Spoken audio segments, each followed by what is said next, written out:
Welcome to the Terrible Take, a daily segment telling Steelers Nation what's on our mind. I'm Bryan. Well, the Pittsburgh Steelers 2021 season has now come to an end, and that means the offseason is officially underway. It's going to be a busy one as well, and probably not as predictable as most are. As part of the offseason process, the Steelers are likely to sign a player or three to contract extensions, and specifically after training camp gets underway in July. It's obvious that safety Minkah Fitzpatrick is likely to sign a contract extension prior to the start of the 2022 regular season, but who else? Well, who else might just wind up being wide receiver Diontae Johnson, who registered his first 1,000-yard receiving season in 2021. To be specific, Johnson, the team's third-round selection in the 2019 NFL Draft out of Toledo, caught 107 passes for 1,161 yards and 8 touchdowns in the 2021 regular season. For his career, Johnson now has 254 receptions for 2,764 yards and 20 touchdowns. Only 8 other receivers have registered more receptions than Johnson has over the course of the last 3 seasons. Johnson, however, also has 26 drops for his NFL career, according to Pro Football Focus, and that includes playoff games.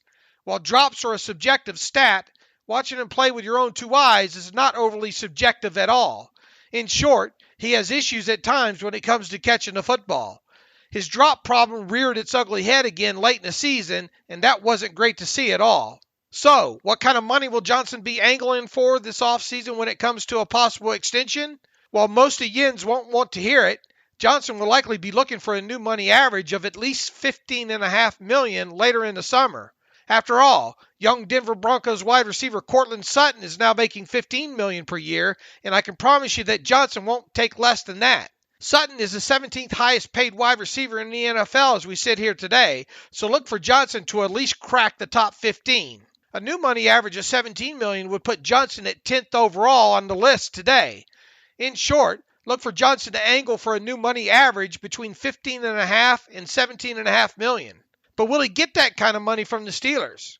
It's hard to say as we sit here today, and especially on the heels of Johnson's drop issues resurfacing late in the season. On top of that, the Steelers don't have much of a history of doling out top 10 money to wide receivers over the years. The first extension that Antonio Brown signed way back in 2012 didn't even have him in the top 10 as far as wide receivers went at the time. It's obviously way early in the offseason right now, but it will be interesting to see how things play out with Johnson. If he doesn't ultimately sign a contract extension, he will then be looking forward to getting the franchise tag in 2023 or the ability to hit unrestricted free agency. My gut says the Steelers will sign him to an extension this summer. But that's not a feeling I think I'd bet my house on right now. How about you? Be sure to follow us at SteelersDepot.com and check out episodes of The Terrible Take every day at 5 p.m. Eastern Time. And check out The Terrible Podcast with myself and Alex Kozora every Monday, Wednesday, and Friday.